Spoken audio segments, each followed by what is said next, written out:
ইয়া রহমানু ইয়া রাহিম রহমাতাল লিল আলামিন ইয়া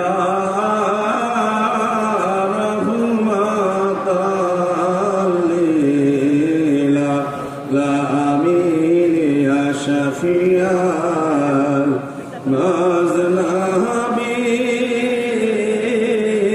المذنبين يا رحمة للعالمين يا الله يا رحمن يا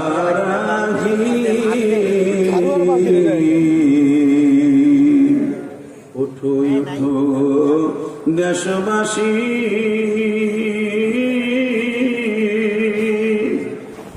নয়নে নরনারী মন প্রাণ যারা করি ডাকয়ে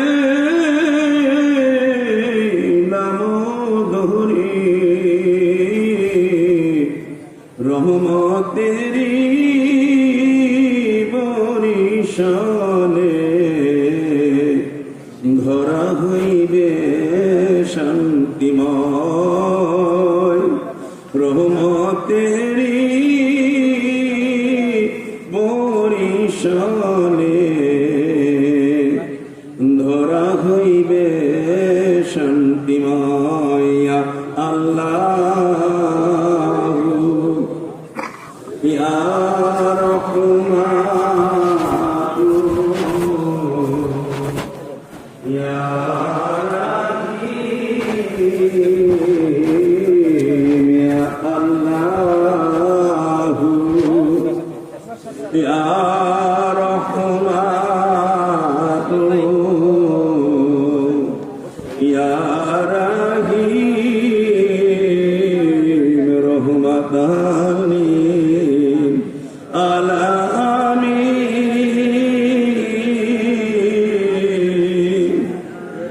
ইয়া রহমাতাল লিল আলামিন ইয়া শাফিয়াল মাজনাবিন ইয়া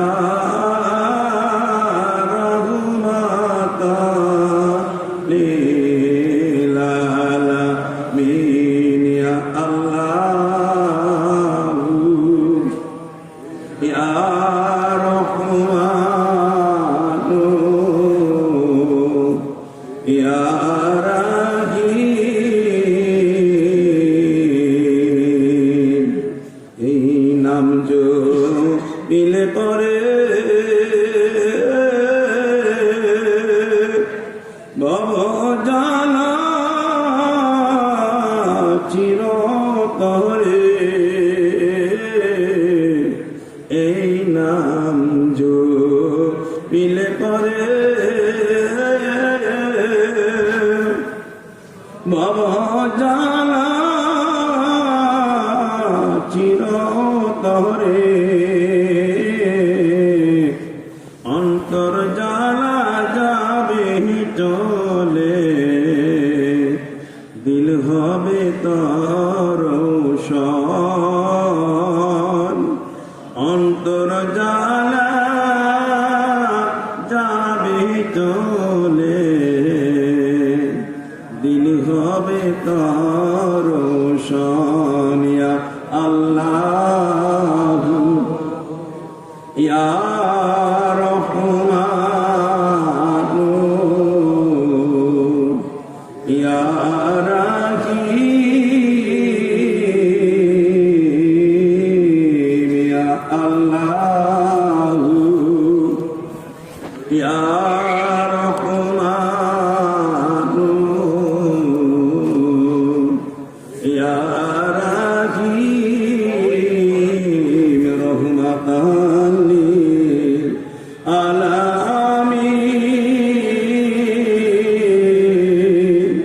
ইয়া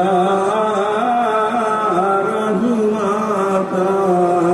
লিল আলামিন ইয়া শাফিয়াল মুজলামিন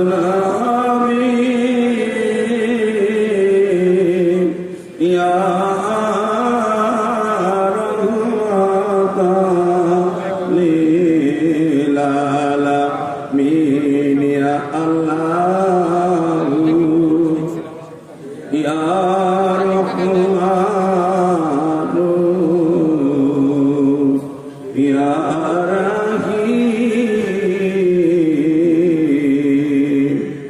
দিলখানি রোশন হলে দিলে আয়না যাবে খুলে দিলখানি রোশন হলে দিলে আয়না যাবে খুলে অন্তর আয়নায় দেখতে পাবি মন ভরে সাই নিরঞ্জন অন্তর আয়নায় দেখতে পাবি মন ভরে সাই নিরঞ্জন ইয়া আল্লাহু ইয়া রহমানু ইয়া রহিম ইয়া আল্লাহু ইয়া রহমানু ইয়া রহিম।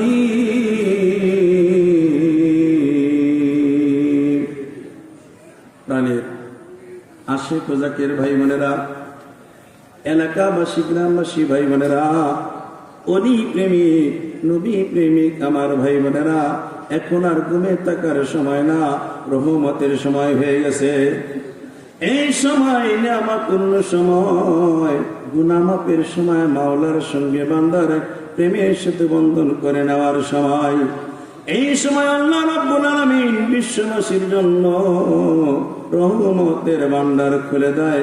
আমার আল্লাহ সপ্তম আসমান থেকে প্রথম আসমানে সে অবতীর্ণ হয়। এই জন্য বিশ্বের কোন মহামানব আর মহামনুষী এই রহমতের সময় ঘুমায় না। নবী প্রেমিকেরা রহমতের সময় ঘুমায় না, অলি প্রেমিকেরা রহমতের সময় ঘুমায় না। আল্লাহর পাগলের আশিকেরা এই সময় ঘুমাইতে পারে না।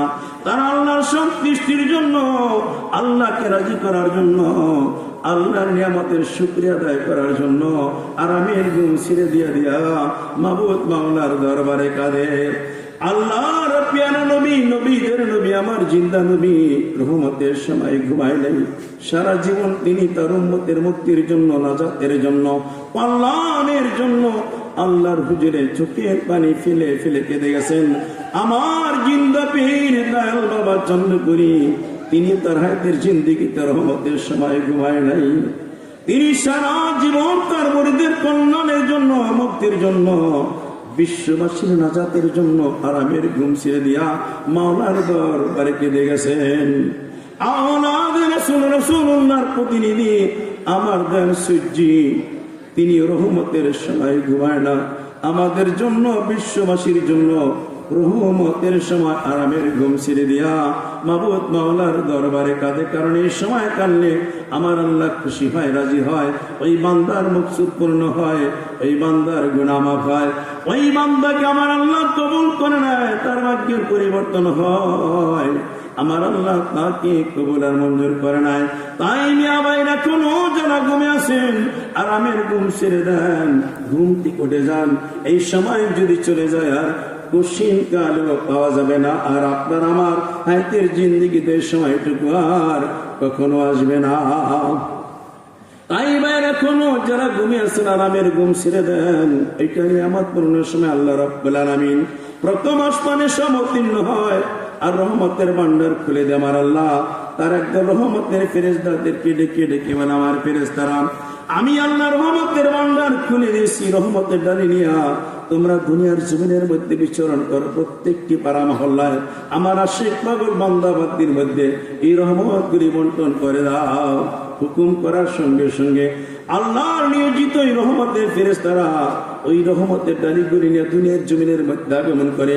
প্রত্যেকটি পাড়া মহল্লায়, গ্রামে গ্রামে, ঘরে ঘরে তারা ছুটাছুটি করে। যখন দেখে কোনো মানুষ গুনতে কোঠে নাই, ওই ফেরেশতারা লজ্জিত হয়, এরপরে আল্লাহর দরবারে হাজির হয়। গুরু গম্ভীর কণ্ঠে আওয়াজ করে ডাকতে, পরওয়ারদিগার, তোমার কোন বান্দা বান্দি ঘুম থেকে উঠে নাই, এই জন্য রহমতগুলি বন্টন করতে পারি নাই, আবার ফেরত নিয়ে এসেছি, তোমার ভান্ডারে এগুলি জমা রেখে দেই। আমার আল্লাহ বলেন, আমি যে রহমত দেই ওইগুলি আর ফেরত দেই না, কারণ আমার ভান্ডারে কখনো অভাব পড়ে না, কমতি হয় না। ওইগুলি নিয়ে আবার দুনিয়ার জমিনের মধ্যে যান, ওই রহমতগুলি তোমরা জমিনের মধ্যে নিক্ষেপ করে দাও, ওই জমিনে ফসল হবে, আমার বান্দা বান্দি ফসল ভক্ষণ করবে। আর আমি আল্লাহর নিয়ামতের শুকরিয়া আদায় করলে আমি আল্লাহ খুশি হয়ে যাব। ওই রহমতগুলি তোমরা গাছপালা তরুণতার মধ্যে নিক্ষেপ করে দাও, ওই গাছপালার মধ্যে ফসল হবে, ফল ফ্রুট হবে, তরিতরকারি হবে, আমার বান্দা বান্দি ভক্ষণ করবে, আমি আল্লাহর নিয়ামতের শুকরিয়া আদায় করবে, এতেও আমি আল্লাহ খুশি হয়ে যাব। ওই রহমতগুলি তোমরা নদী নালা খাল বিলের মধ্যে নিক্ষেপ করে দাও, ওই নদী নালা খাল বিলের মধ্যে মাছ পয়দা হবে, আমার বান্দা বান্দিরা আশিকেরা ভক্ষণ করবে, আর আমি আল্লাহর নিয়ামতের শুকরিয়া আদায় করবে, এতেও আমি আল্লাহ খুশি হয়ে যাব। একটু চিন্তা করে দেখুন, আমরা আল্লাহকে ভুলে গেছি, কিন্তু আমার আল্লাহ আমাদের ভুলেন নাই, আমাদের স্মরণে রেখেছেন, নিয়ামতের ভান্ডার খুলে রেখেছেন, রহমতের ভান্ডার খুলে রেখেছেন।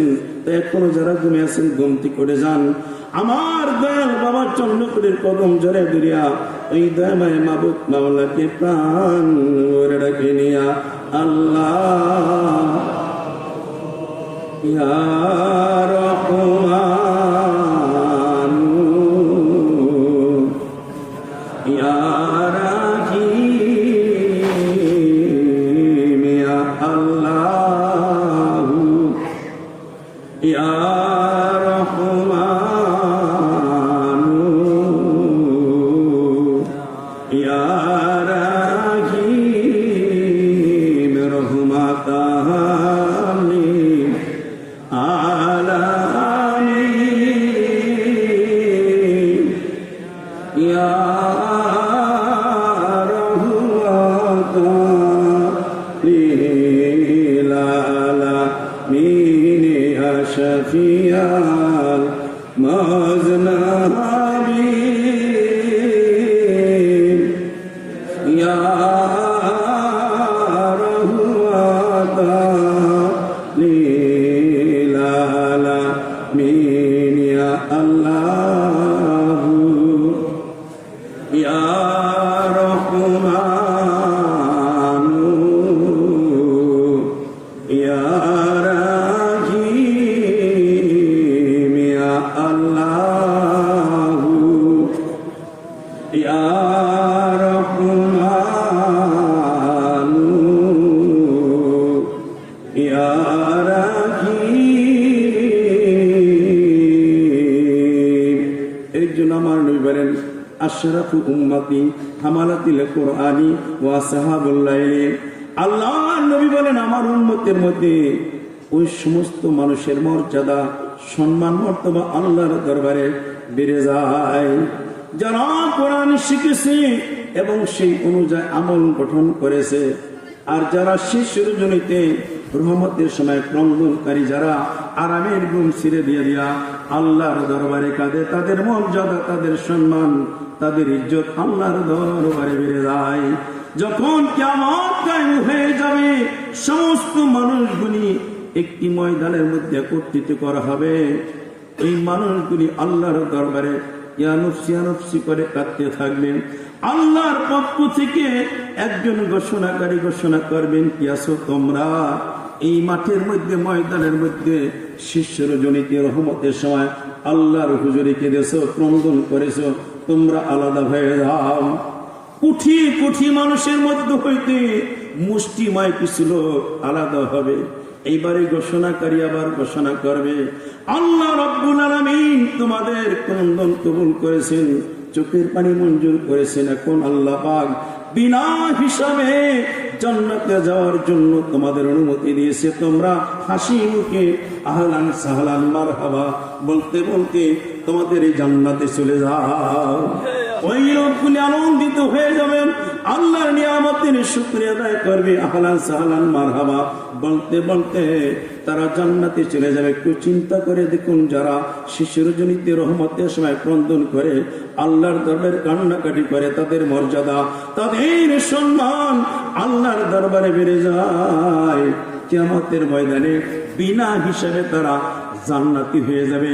এই শিক্ষা আমার নবী দিয়ে গেছেন, এই শিক্ষা যুগ যুগান্তর আল্লাহর ওলিরা শিক্ষা দিয়ে গেছেন, এই শিক্ষা আমার দয়াল বাবা চন্দ্রপুরী দিয়ে গেছেন, এই শিক্ষা আমার দয়াল সুজি আমাদের দিয়েছেন যে আপনারা কোনোদিন শিশুর জনিত রহমতের সময় ঘুমিয়ে থাকবেন না। কারণ খাজা বাবানাতুরি তার পাক বাণীতে বলেছেন, বিশ্ববাসী তোমরা যদি দুনিয়ার আযাব গজব থেকে বাঁচতে চাও, দুনিয়ার জয় জামেলা থেকে বাঁচতে চাও, রোগ থেকে মুক্তি নিতে চাও, অভাব অনটন থেকে নিজেকে হেফাজত করতে চাও, ভাগ্যের পরিবর্তন করতে চাও, রহমতের সময় আরামের ঘুম ছিঁড়ে দিয়া আল্লাহর দরবারে কাঁদো, তোমাদের কান্না কবুল হবে, ভাগ্যের পরিবর্তন হবে, গুনাহ মাফ হবে। কিয়ামতের ময়দানে বিনা হিসাবে জান্নাতে দেওয়ার সুযোগ হয়ে যাবে। তাই মিয়া ভাইরা কোনো যারা ঘুমে আছেন আরামের ঘুম ছেড়ে দেন, ঘুম থেকে উঠে যান, আমার দয়াল বাবার কদম জড়িয়া জড়িয়া ওই দয়াময় বাবুদ মাওলাকে আবার একটু প্রাণ ভরে ডাকে নিয়া, আল্লাহ ইয়া রহমানু ইয়া রাহিম ইয়া আল্লাহ ইয়া রহমানু ইয়া গলামি কোন চারে বাদি বলে নতুন ঘর, গলামি কোন চারে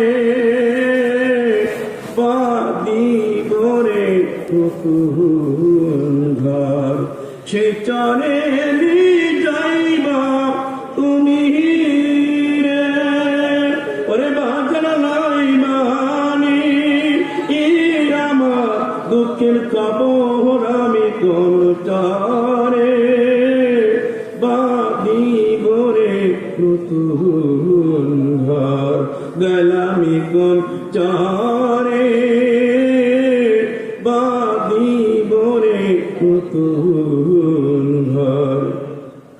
এই যে আমার সোনার গোদায়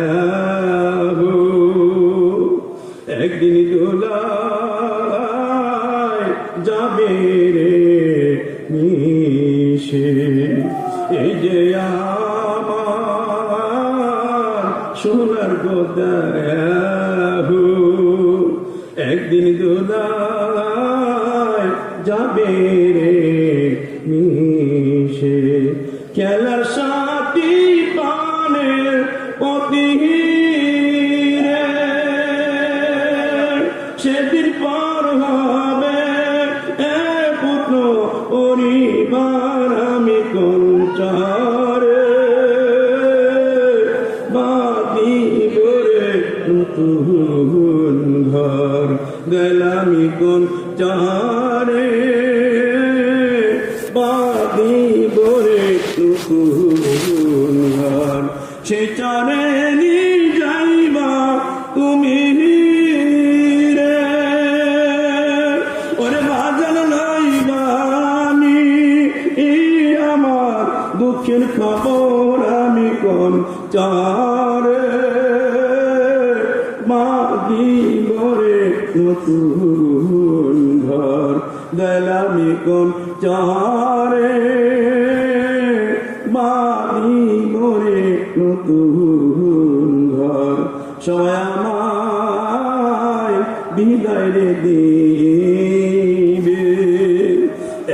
সাদা কাপড়ে দিয়া সবাই আমায় বিদায় রে দিবে, একটা সাদা কাপড়ে দিয়া ঘরের বাহির কইরা দিয়া রে।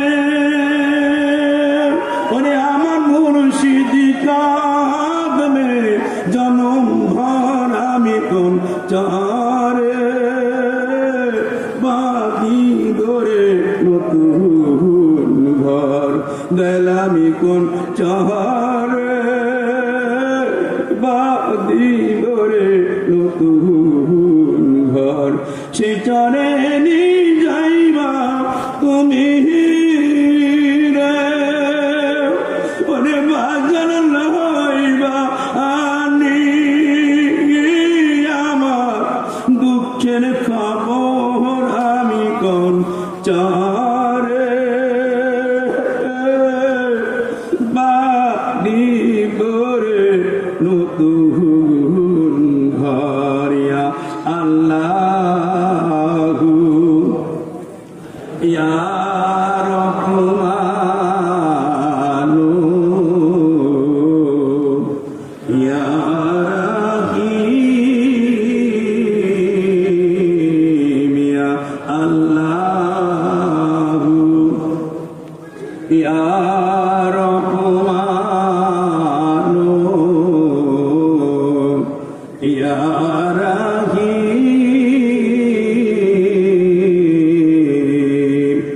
আল্লাহ তার মধ্যে একজন খাদেম ছিল, ইহুদির ছেলে।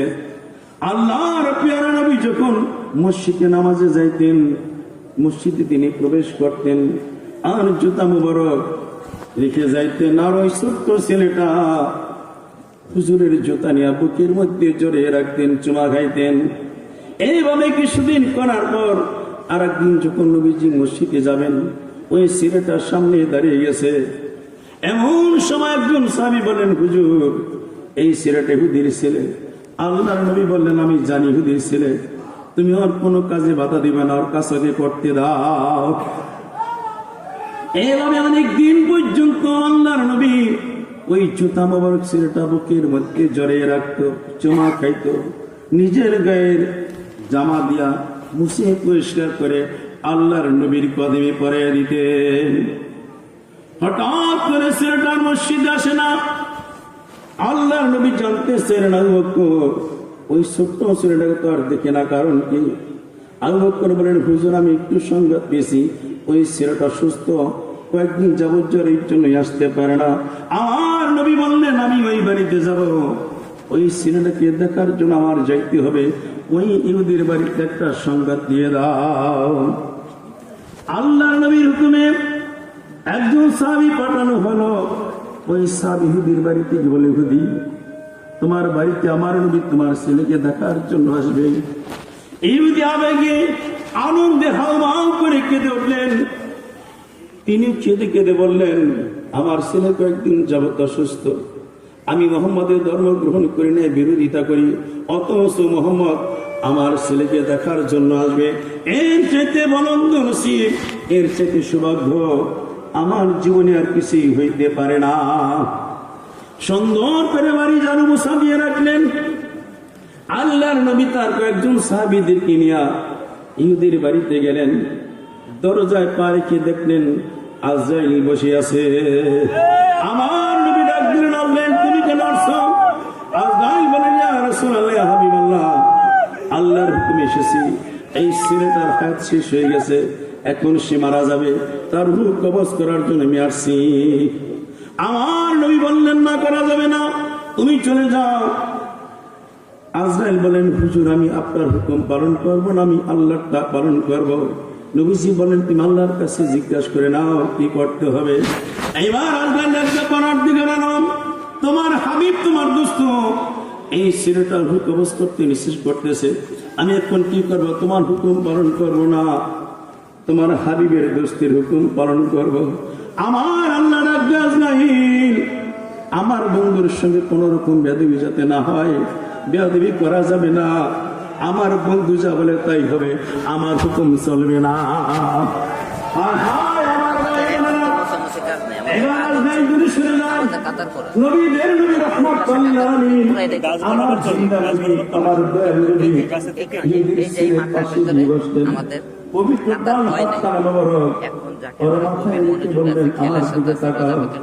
ছেলেটা যখন তাকাইছে, আমার নবী বললেন আমার সঙ্গে তিনি কালিমা পাঠ করে না।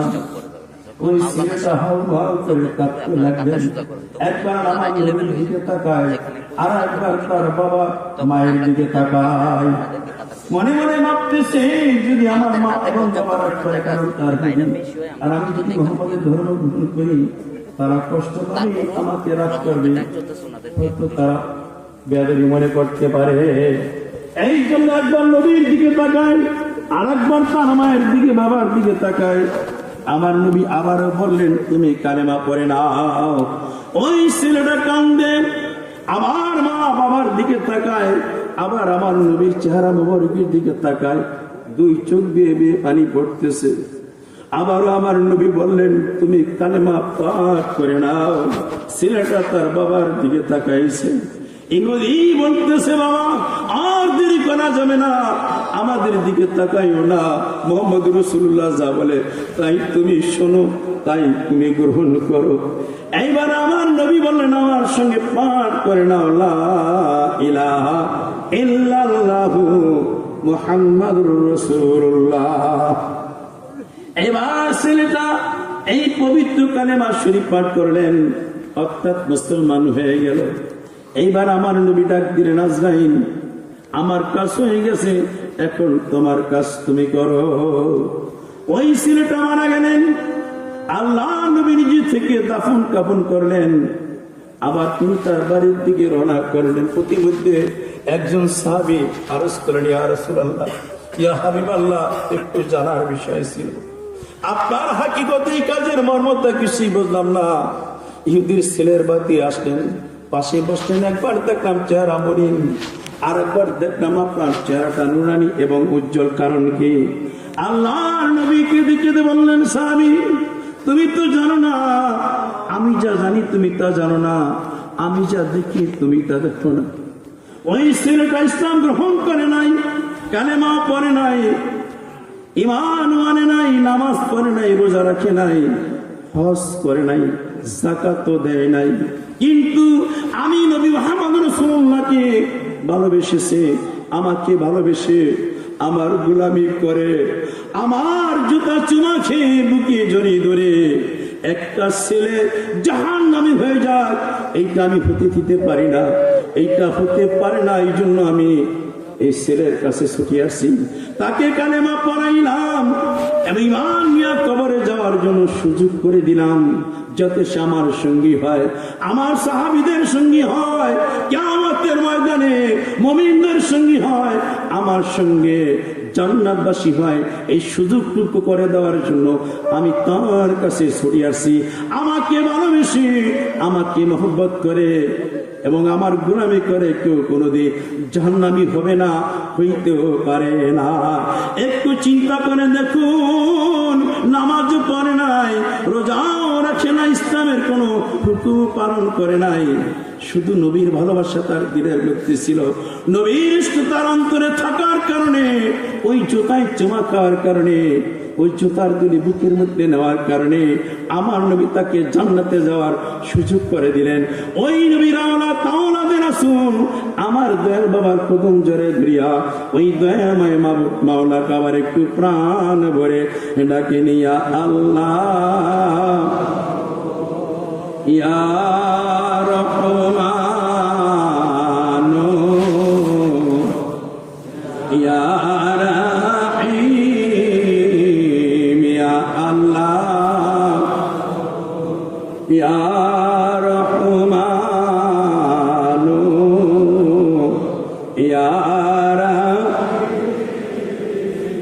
জামানায় লইয়া পারেন তোহরি তুমি আসিলারে ও বাবা, শের জামানায় লইয়া পারের তরি। তোমার ওই কদমে নূরের জ্যোতি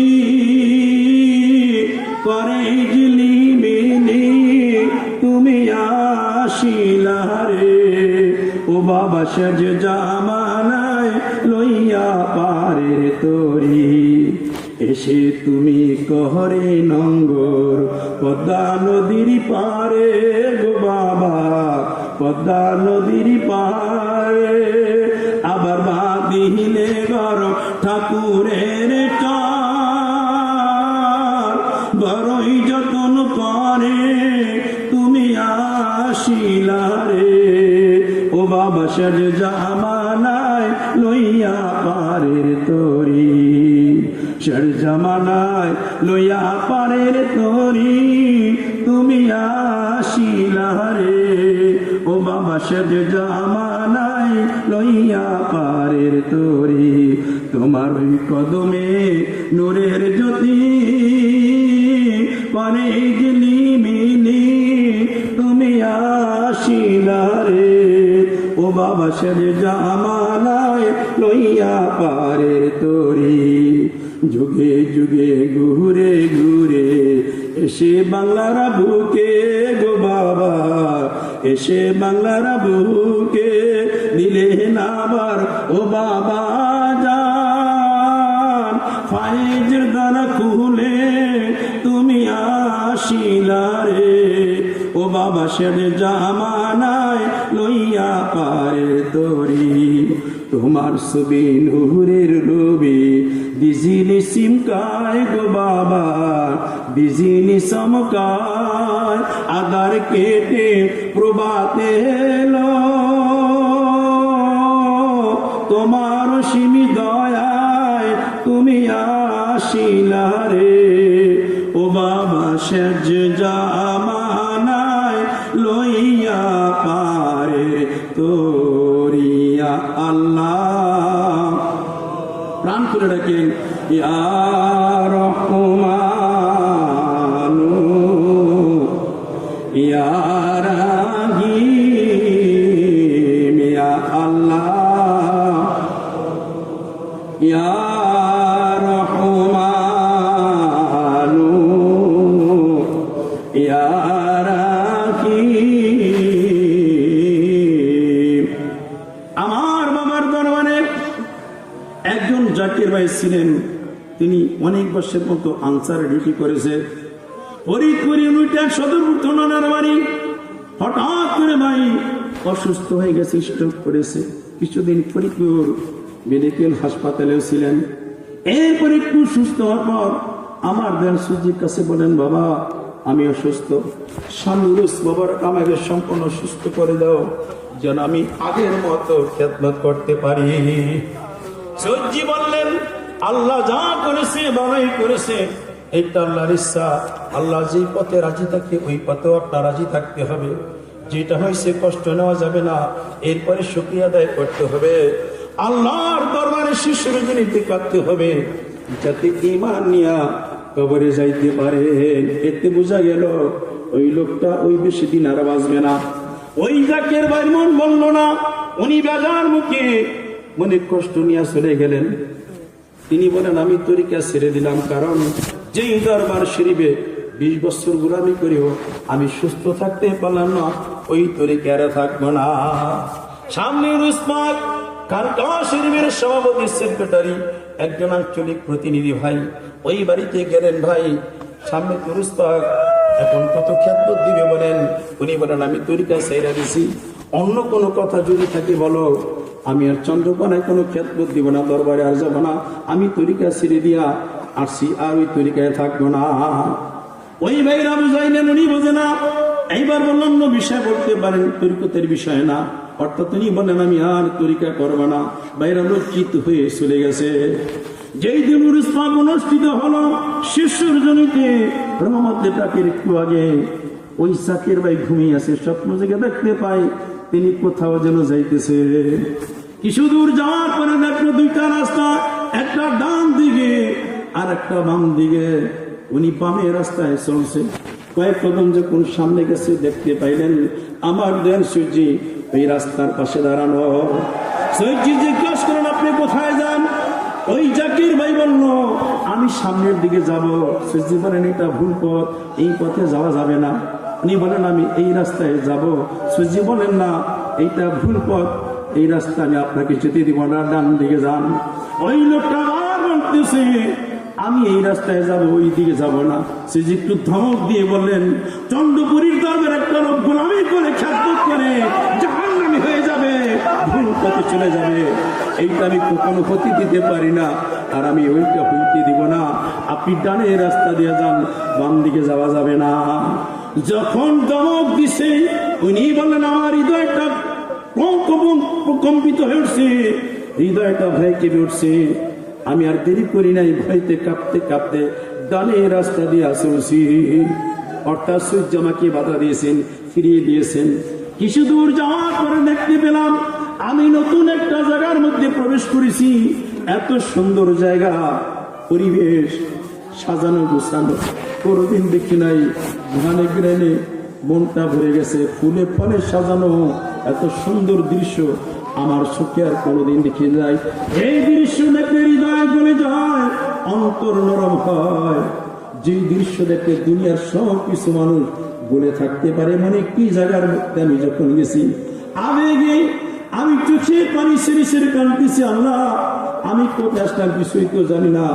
আমার দেয়াল সূর্যি বাধা দিয়া আমাকে এই পথে পাঠাইলেন, এই জায়গা আমি খুঁজে পাইলাম, কিন্তু এটা কোথায় আসলাম এটা আমি জানি না।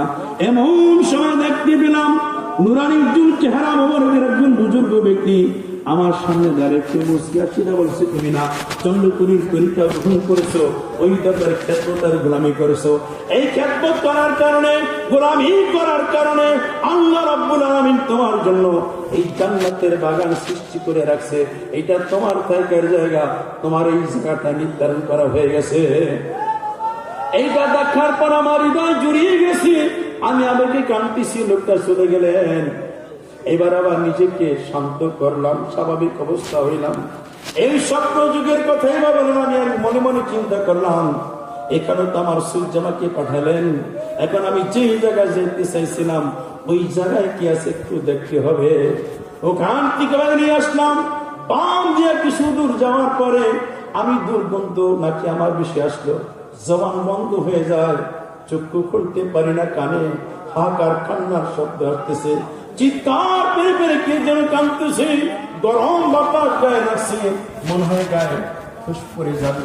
আর একটু সামনে প্রচুর হলাম, দেখলাম কিছু মানুষ সাগরের মধ্যে করতেছে, চিৎকার পেরে পেরে কাঁদতেছে। কিছু মানুষকে জমাই করা হচ্ছে, কিছু মানুষকে টুকরো টুকরো করা হচ্ছে। ওই মানুষগুলো চিৎকার পেরে পেরে কান্দে। ওই দৃশ্য দেখার পর আমি ভয়ে অস্থির হয়ে গেলাম। বাঁচাও বাঁচাও করে আমি চিৎকার দিয়ে উঠলাম। আমার পাশে আমার বিবি ছিল, পাশে রুমে আমার ছেলেরা ছিল। আমার কান্নার আওয়াজ শুনে তারা ছুটে আসলো।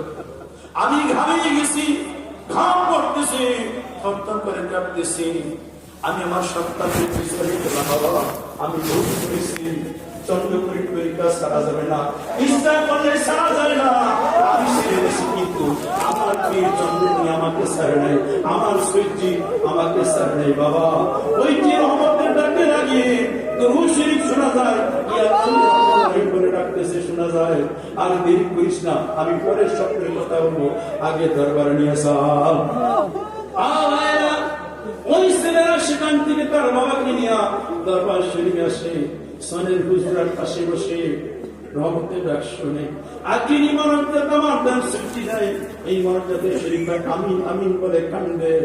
এরপরে সকালবেলা বাড়ি যায়। কয়েকদিন পর আমার সূর্যির কদিন আবার ছুটি আসলেন, গরম তুলে নিয়া চোখের পানি ছেড়ে কাঁদতেছে। সূর্যি জিজ্ঞাসা করেন, আপনার কি হয়েছে খুলি বলেন। ওই জাকির ভাই কেঁদে বলেন, বাবা আমি ভুল করেছি, ক্ষমা করে দেন, সত্যের কথা বলেন। সূর্যি একটু নিঃশ্বাস দেওয়া বলেন, আর ভুল করা যাবে না, ভুল পথে যাওয়া যাবে না, রহসাকে ক্ষমা চানার কান্না কাটি পারেন যেন আল্লাহ ক্ষমা করে। শেষ রাত্রে কাঁদবেন নিয়ে কবরে যাওয়া যায়। আবার একটু চিন্তা করে দেখুন, আমরা মসজিদকে ভুলে গেছি, কিন্তু আমার মুর্শিদ আমাদের ভুলেন নাই। আজও আমার মুর্শিদ চন্দ্রপুরী আমাদের নাজাতের জন্য, মুক্তির জন্য আল্লাহর হুজুরে কাঁদে।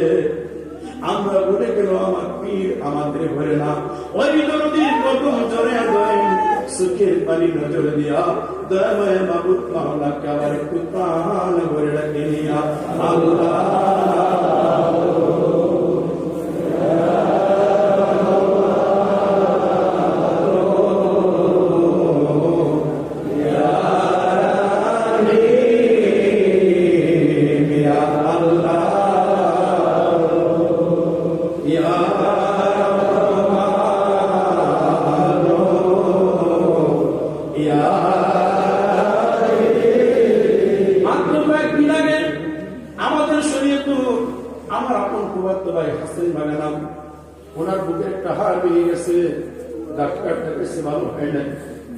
অনেক কষ্ট করতেছে, না খাইতে খাইতে শুকিয়ে গেছে, বিছনায় শুয়ে কাঁদতেছে যে আমি আমার মনে আর ভালো হবো না, আমার বুকের হাড়টা ভেঙে গেছে, আর সুস্থ হবো না, আর চন্দ্রপুর আমার মনে যাওয়া হবে না। এইভাবে শিষ্যের অনেক কাঁদতেছিলেন। দুই চোখের পানি দিয়া ওই হাসের মেয়েটার মুখ ভিজিয়ে দিছে। এইভাবে কয়েকদিন কান্নার পর একদিন কাঁদতে কাঁদতে উনি ঘুমিয়ে গেছে। এমন সময় স্বপ্ন যুগে দেখতে পায় বোকা পরিহিত একটা লোক ওনার পাশে সে দাঁড়াইছে, ডাকতেছে বাগা ঘুম থেকে উঠো। এইবার উনি ঘুম থেকে উঠলেন, অর্থাৎ স্বপ্নে দেখতেছেন। এমন সময় ওই বোকা পরিহিত লোকটা তার হাতের মধ্যে একটা গাছের পাতা, ওইটা হাতের মধ্যে সিপাহী আমরণ করলেন। ওনার হাতে দিয়ে বলেন আপনার কোন জায়গায় কোন হাতটা ভেঙে গেছে আমার একটু দেখাই দেন। এইবার ওনার গায়ের কিঞ্চিত একটু সাফ করছে। এইবার বললেন এইটা রসাপটা ওই জায়গার মধ্যে লাগাই দেন, মালিশ করে দেন। যখন এই জায়গার মধ্যে মালিশ করছে এখন কি অবস্থা বলুন। হাসিন মেয়ে বললেন আমার তো ব্যথাটা এখন কমে গেছে, আমার আরাম লাগতেছে। এইবার বললেন আপনি ভালো হয়ে যাবেন, আর চিন্তা করবেন না, আল্লাহ আপনাকে দয়া করছে। এই কথা যখন বলছে সন্তানের দিয়া ওই টুকরা পরিহিত লোকটা আবার চলে যাইতেছে। এইবার আমার হাসিন ভাই ডাকতেন আপনি কি পরিচয় দিন, আপনাকে তো চিনি না, আপনি কোথা থেকে আসছেন একটু বলুন। ওই টুকরা পরিহিত লোকটা একটা নিঃশ্বাস বলছেন আমি আপনার দয়াল ইমাম। আপনার মুর্শিদ খণ্ডপুর আমাকে নির্দেশ করেছেন আপনি অনেকদিন যাবত অসুস্থ, আপনি কাঁদতেছেন, আপনার কান্না আপনার পীর সহ্য করতে পারে নাই, এই জন্য আমাকে নির্দেশ করেছে তুমি একটু যাও আমার আসে ওই পাগল মুহূর্তে একটু পাতার রস লাগিয়ে দাও, সেই জন্য সুস্থ হয়ে যাবে। এই জন্য আমি আপনার পীরের নির্দেশে আপনার বাড়িতে আসি। এই কথা বলুন ওদাও হয়ে গেছে, হাসতে পারে ঘুম ভেঙে গেছে। ঘুম মাথার পরে উনি দেখতে পায় ওনার শরীর আর কোনো ব্যথা নাই, ওই জায়গাটা জোড়া লেগে গেছে। একটু চিন্তা করে দেখুন পীর তার মুরিদকে কত ভালোবাসে আর কত মহব্বত করে। ওই বান্ধবের কদম ধরে দুনিয়া ওই দয়াময় মাবুদ মাওলাকে আবার একটু প্রাণ ভরে রাখে নিয়া আল্লাহ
মানুষ, আর্থিক অবস্থা ভালো না, খুব নিঃস্ব হয়ে গেছে, বাড়িতে অভাব দেখা দিয়েছে। এই জন্য বড় আসামিয়া আমার দয়াল বাবার দরবারে আসছে। এসে দেখতে পেলেন বাবা যান সোনের হুজরায় জাকির ভাইদের নিয়ে কথা বলতেছে। উনিও দাঁড়ালেন, ওনাকে দেখে বাবা যান আমজাদ দেখে ডাকতে বললেন, আমজাদ মিয়া বুড়া হয়ে সাল হয়েছে কিনা? আমজাদ বললেন, বাবা সাল ফুরিয়ে গেছে, সাল তো এখন নাই। বাবা যান জানতে চাইলেন, আপনার 5 টাকা আছে? আমজাদ ভাই বলেন, না বাবা 5 টাকাও নেই। বাবা যান বলে, তাহলে জাকির ভাইকে খাওয়াবেন কি? এই জাকির ভাই এই কথা শুনলো, উনি এখন নিজেকে প্রশ্ন করতেছে, আমি আসলাম আমার দুঃখের কথা বলতে, অভাবের কথা বলতে। এসে শুনলাম বাবার দরবারে চাল নাই, 5 টাকা নাই। আমার পীরের দরবারে যাতে না খেয়ে যাবে এটা হইতে পারে। তিনি আমার বাড়িতে চলে গেলেন। ওনার একটা ছোট্ট টিনের ঘর ছিল, রাতের ভিতরে টিনের ঘর উনি বিক্রি করে দিচ্ছেন 2000 টাকা। ওই সময় 500 টাকা 1000 টাকা নোট ছিল না। যেই লোকটা কিনছে 5 টাকা 10 টাকা 2 টাকা কিছু সিকি আদি পয়সা একটা টুকরা হয়ে গেছে। পরের দিন ওনার স্ত্রীকে ওনার ছেলেকে বলছে, তোমাদের বাড়িতে চলে যাও, আমি ঘরটা বিক্রি করে দিছি, যার কাছে বেশি এটা নিয়ে যাবে। টাকার কোনো জায়গা নাই, কারণ আমার বাবার দরবারে যেতে পারে না, পেয়ে যাবে, এইটা আমি হইতে দিব না। আমার একটু চিন্তা করে দেখুন, আপন মসজিদকে কত ভালোবাসে, ঢাকার হীরাবাড়ি ইটা বাড়িটা বিক্রি করে দিয়েছে। উনি খুশি হবেন, ঠিক আছে, এতে কোনো অসুবিধা নেই, বাপের বাড়ি চলে গেছে। ওই জাকির ভাই পরের দিন টাকা নিয়ে একটা টুকরা বান্ধা গামছার গিফটে বান্ধা দরবার হাজির হয়ে গেছে। আমরা দেখতে বলেন, আমজাদ ভাই তোমার 5 টাকা নাই, বাবার গুদামে চাল নাই, এই যে টাকা নিয়ে আসছি চাল কিনে আনো। আমজাদ ভাই বলেন, এটা আমি রাখতে পারবো না, বাবার কাছে যা।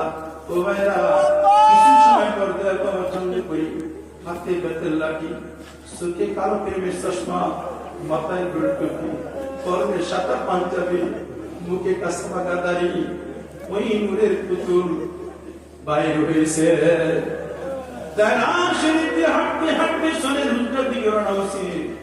ওই জাকির ভাইয়ের সামনে যা দাঁড়িয়েছে, বাবা যদি মাফ করে নেন, বাবা যখন এটার মধ্যে কি বলুন, বাবা আপনি কবুল করে নেন। ওই লোকটা বলতেছে, বাবা আপনি গ্রহণ করুন। বাবা যান বললেন, কি জিনিস এটা বলুন। উনি বলতেছে, আপনি কবুল করে নেন। আমার জিজ্ঞাসা করে ব্যক্তি আপনি বলুন। ওই লোকটা খুশি ঘটনা বলতেছে, বাবা কবুল করে নেন। এই বাবা যান বলেন, ঠিক আছে আমি কবুল করে নিলাম, বলেন এটার মধ্যে কি আছে।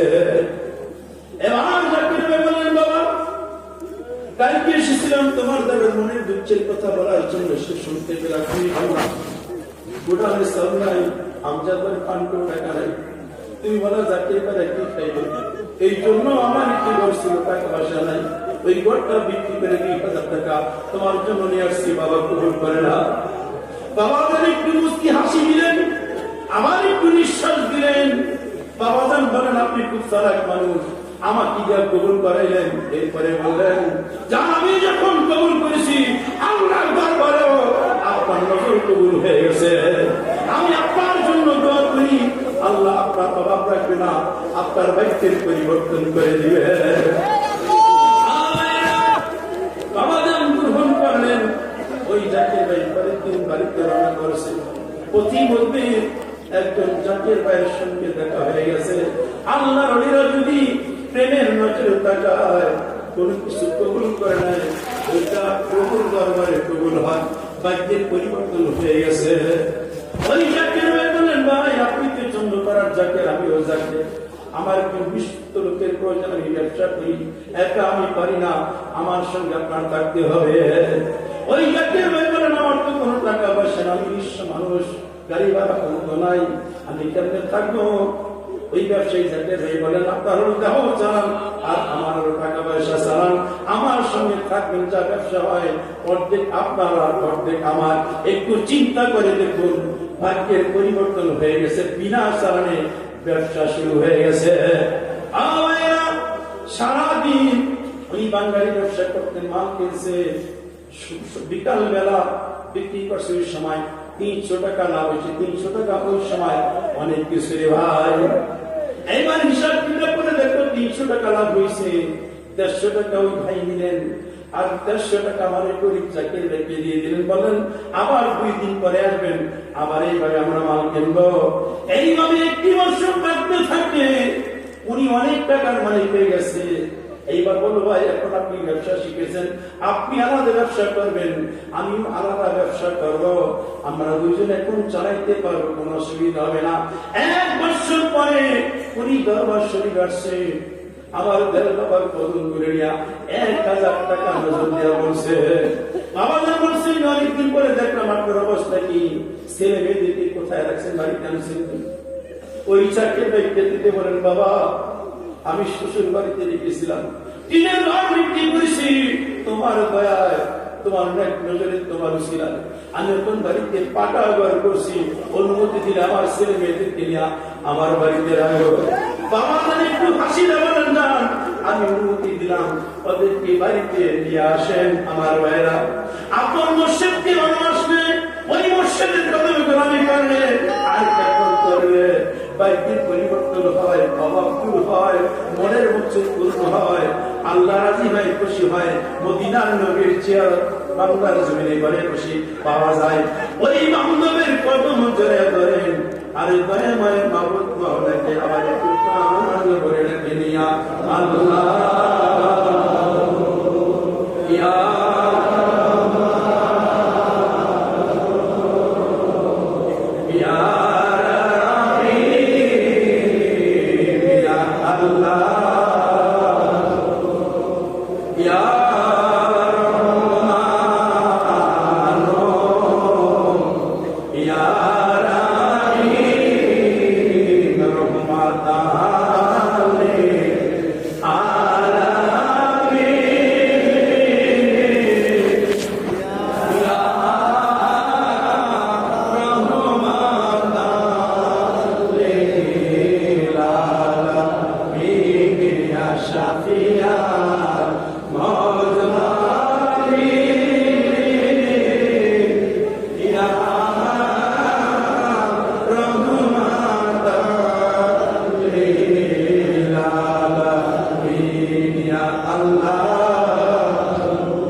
বাবাজান বিদায় দিতেন। বাবাজান একটা পেটের মোড়াতে বসতেন, আর চাকরির বাইরে কত মুসি করে করে বিদায় নিতেন। বিদায় ঘোষণা হয়ে গেছে, দয়াল বাবা চন্দ্রপুরী চাকরির বাইরে কত মুসি দেওয়ার জন্য পেটের মোড়াতে বসছেন, আর বাইরা লাইন ধরে আদরের সঙ্গে দাঁড়িয়ে গেছে। হাল চন্দ্র অনেকে কান্নাকাটি করে চিৎকার করতেছে। আমার ভাইরা, জাজিরা শরীয়তপুর কাজীঘাটের একজন জাকির ভাই, অভাবী মানুষ, উনিও রাইনে দাঁড়াইছে, কত মুসি করার জন্য কাছাকাছি আসছে, আবার উনি চলে যায়, কত মুসি করে না, একবার দুইবার পর্যন্ত আসা যাওয়া করছে। দ্বিতীয়বার যখন আসছে, বাবা ডাক্তার কাছে নিয়ে আপনি দাঁড়াইছেন, আমি দেখতে পেলাম আপনার কাছে এসে চলে যান, কারণ কি? ওই জাকির ভাই চক্ষু বন্ধ করে দিতে বসছে, বাবা আমি কত মানুষ, আমি আপনার কাছে আসি, কিন্তু কত মুসি করতে পারো আমার বাবা, আমি আপনাকে কেমন করে 1 টাকা নজর দিব, এর বেশি দিতে পারবো না, এই জন্য 1 টাকা নিয়ে আসছি। বাবাজান বললেন, আমার কাছে দেন 1 টাকা না, আমার কাছে এটা হালাল রিজিক, আপনার লক্ষ কোটি টাকার চাইতে মূল্যবান। আমার ওই দুর্বীর কদম যারা ধরেন, অন্যায় বিনয় করে কেন্দ্রে কেন্দ্র বলেন, বাবাজান আমরা হতভাগা গুণাগার, জীবন ভর গুণা করিয়াছি, অন্যায় অপরাধ করিয়েছি, গুনায় গুনায় দিল কলুষিত করে ফেলেছি, উপায় মতো না পাইয়া ক্ষমা পাওয়ার আশায় তোমার কদমে হাজির হয়ে গেছি। তুমি দয়াল, তোমার এই দয়াল নামের গুণে আমাদের অন্যায় অপরাধ ক্ষমা করে দাও, ব্যাধি মাফ করে দাও, মরিন সন্তান বলে কবুল করে নাও। তোমার পাক দিলের সঙ্গে আমাদের নাপাক দিল মিশাইয়া নাও। এইভাবে বিনয় করে কেন্দ্রে কেন্দ্রে ওই দরদি বান্ধব বাবাদের পাক দিলের সঙ্গে দিল মিশা চলে যান। বিশ্ব শান্তির মহাসাধক শাহান সাহেব দিরিগত খাজানাতুর রহমতের হুজুরে তার পাক দিলের সঙ্গে দিল মিশা খেয়াল করেন কুতুল আক্তাব নেমে মাখুন জোহরা কালাম দরবার আল্লাহ তাইতে মতো দাসিয়া নিচের দিলে পড়েছে। তারপর চলে যান মাওলানা শাহসবি সৈয়দ অজিদুর রহমতের হুজুরে তার পাক দিলের সঙ্গে দিল মিশা চলে যান মাওলানা শাহসবি সৈয়দ ফতুল রহমতের হুজুরে তার পাক দিলের সঙ্গে দিল মিশা চলে যান মাওলানা শাহসবি সৈয়দ ফতুল হুজুরে তার পাক দিলের সঙ্গে দিল মিশা চলে যান তরিকতের বাদশা তরিকতের ইমাম শেখ আহমদ তার পিছনে মুজাদ্দিদ তার পিছনে পাক দিলের বিনয় করে কেন্দ্রে কেন্দ্রে তার পাক দিলের সঙ্গে দিল মিশিয়া চলে যান সোনার মদিনা শেখের বালাগানা পাপী তাবি গুনাহগার উম্মতের কান্ডারি রাহমাতুল লিল আলামিন দয়া করে দিল নবীজির রওজা মুবারকে যেই দরদি নবীজি সারা জীবন উম্মতের মুক্তির জন্য সিজদায় করে করে মাওলার দরবারে কাঁদছেন। আজ আমার নবী উম্মত বলেন নাই মদিনার রওজায় কাঁদতেছেন। ওই রওজা মুবারকে ছাপায় করেন দরদি নবীজির কদম মুবারক জড়াই ধরে কেন্দ্রে কেন্দ্রে বলে নবীজি আমরা দেশে কাঙ্গাল গুনাহগার এমন কোন সাধন ভজন নাই জানি আপনার পাক চরণে হাজির হও। তাই আপনার প্রতিনিধি চন্দ্রপুরের সিনে হাজির আপনার প্রতিনিধির খাতির আমাদের ক্ষমা করেন, আপনার উম্মত বলে কবুল করেন। আপনার মহান দিল মোবারকের সাথে এই গুনাহগারদের দিল মিশিয়ে নেন। এই বাবুরা বিনয় করে কেন্দ্রে কেন্দ্রে ওই দরদি বান্ধব নবীজির পাক দিলের সঙ্গে মিশিয়া ওই দরদি বান্ধব নবীজিকে আল্লাহর দেয়া কিতাবি নাম করে রাখলেন রহমান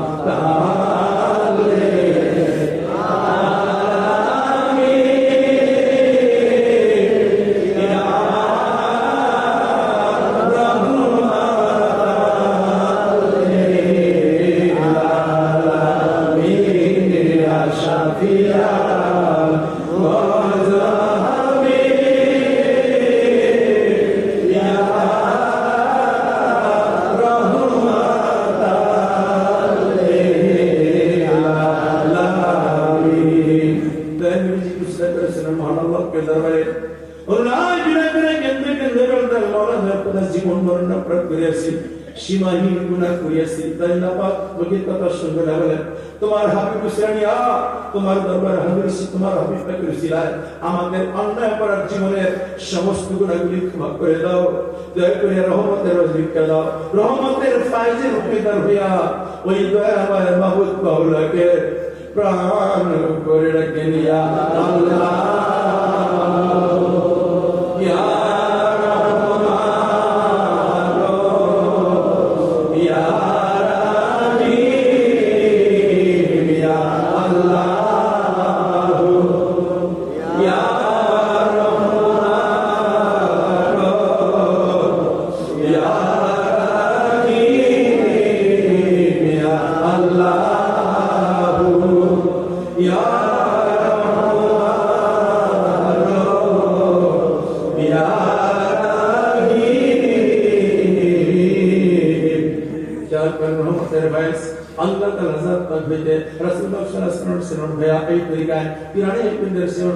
আমার দয়াল বাবাজানের পাগলাল হইয়া নিজ নিজ দিলাশা করিতেছি রহমতের হইয়া দিলের চাহিদা সুন্নাতুল কলবের শক্তির পর্দার ভিতরে যত প্রকার গুনাহ আর গুনাহ মালা জুলম হসবা প্রত্যেক প্রকাশ কোকিয়া কুসে দুকমন্ত্র আল্লাহ দুশমন শতান জিন শতান ভবিষ্যৎ নফস শতান দাদার কমন্ত্র নফসের সমস্ত কারাপুরের রহমতের হইয়া সব হইয়া সিদ্দিন আও জানান দরকার কিছু দিন সবস মেজাজ আল্লাহ আল্লাহ আল্লাহ আল্লাহ শুকরিয়া খেয়াল করেন, দিলে কানে শুনতে চেষ্টা করেন।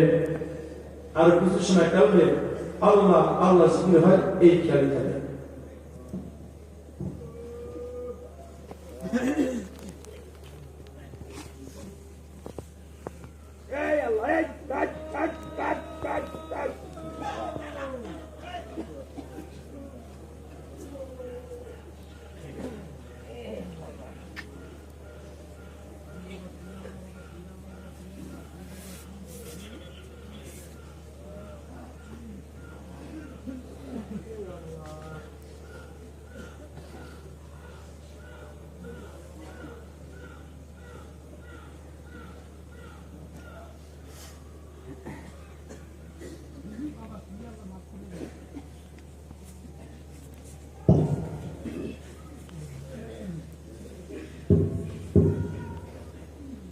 الصلاة والسلام عليك يا رسول الله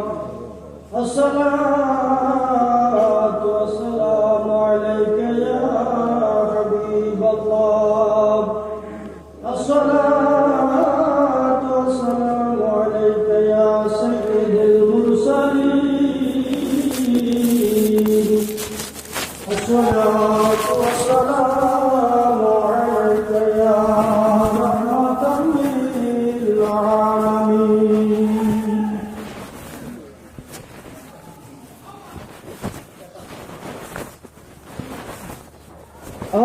الله أكبر الله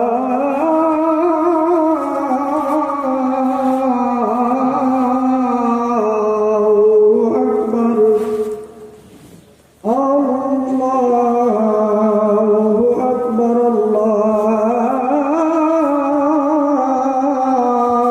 الله أكبر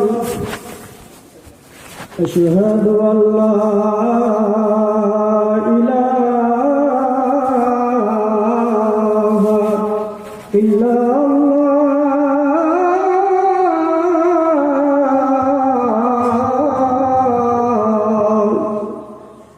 أشهد أن لا إله إلا الله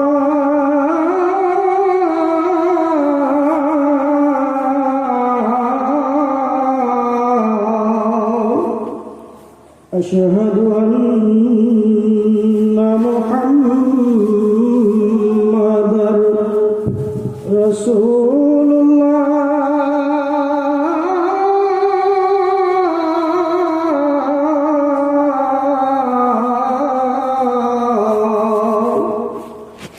أشهد أن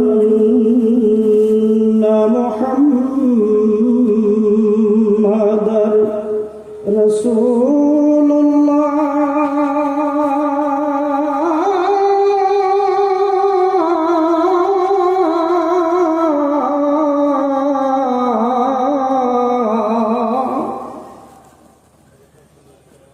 حي على الصلاة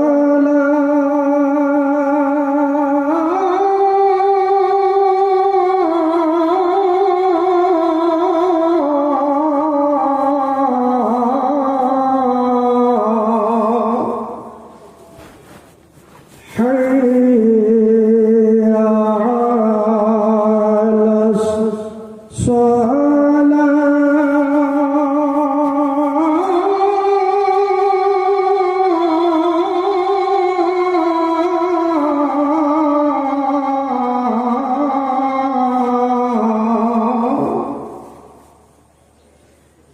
حي على الفلاح حي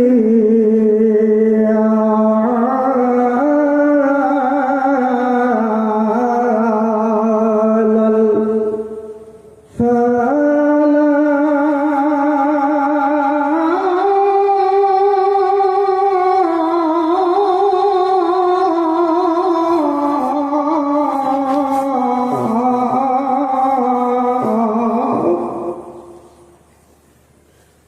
الصلاة خير من النوم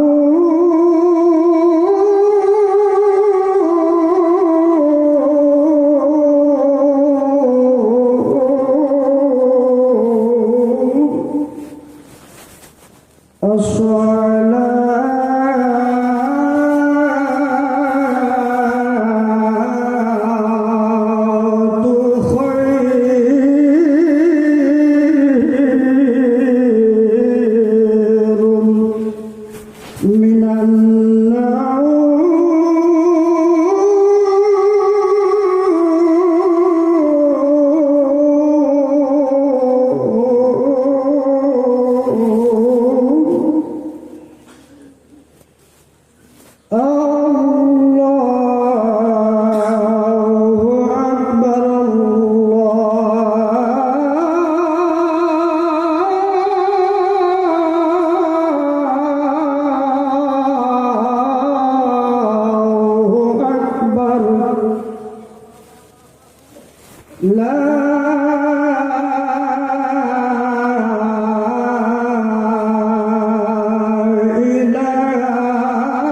আশেক ও জাকের ভাইরা সকলেই কেবলামুখী হইয়া নামাজের জন্য কাতার করে দাঁড়ান।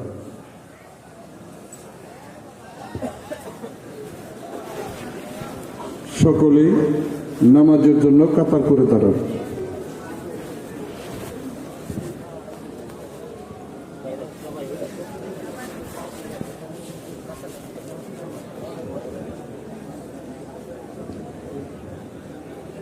জবান বন্ধ, খেয়াল কালবে ডুবাইয়া সকলেই নামাজের জন্য কাতার করে দাঁড়ান।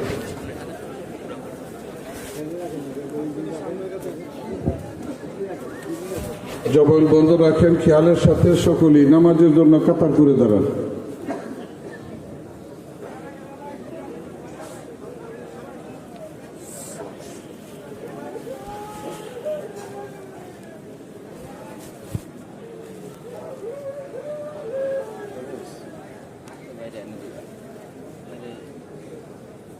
সকলেই জানিভাবে তাকে কাতার করে দাঁড়ান, খেয়ালের সাথে কাতার করে দাঁড়ান।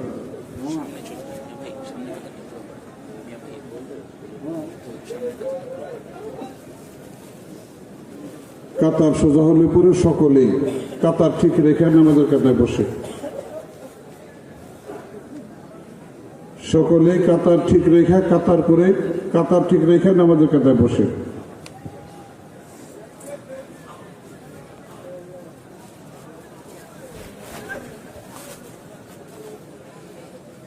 জামাতের আওতায় যে সমস্ত আনসার বেড়ে ডিউটিতে আছেন, আপনারা আপনাদের ডিউটি নিয়ম মাফিক পালন করবেন। জামাতের আওতায় যে সমস্ত আনসার বেড়ে ডিউটিতে আছেন, এখন আপনারা আপনাদের নিয়ম মতো ডিউটি পালন করবেন।